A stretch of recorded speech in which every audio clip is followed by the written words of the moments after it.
खबर शामिल की पिया फैज़गंज में रिपोर्ट अहमद खान चांग जी।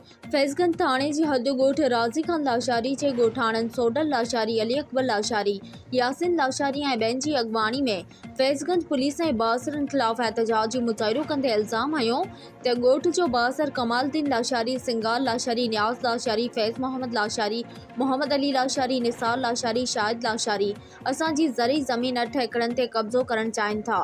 रोकण लाइ ॼाणायल जवाबदारनि हथियारनि जे ज़ोर ते हमिलो करे असांजो नौजवान शरफ़ुद्दीन लाशारी खे ॾंड हणी करे ज़ख़्मी करे छॾियो।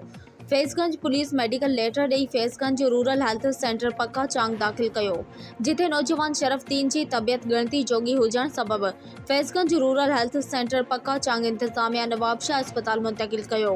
ॻोठाणनि SSP Khairpur Tauheed Memon, DIG Sukkur, CM Sindh खां मुतालबो कयो फैज़गंज पुलिस ऐं बासरनि जी नाजाइज़िन जो नोटिस वठी करे ज़मीन तां कब्ज़ो ख़त्म कराए तहफ़्फ़ुज़ फ़राहम कयो वञे। हिन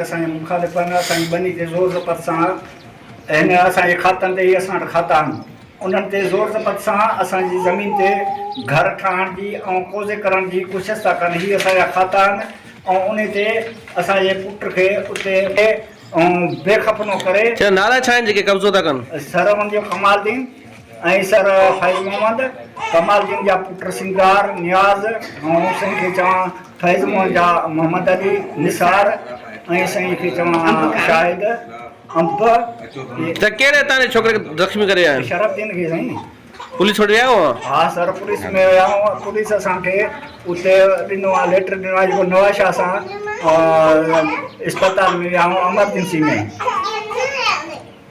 अच्छा, पुलिस छा थी चए?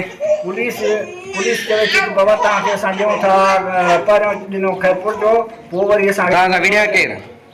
जी सर, विड़िया केरु आहिनि तव्हांजा? विड़िया आहिनि साईं कमाल, फैज़ मोहम्मद ऐं मुंहिंजा पुट। छा थो विड़िया आहिनि? साईं ने त वरी त असां ठाहींदासीं, तव्हां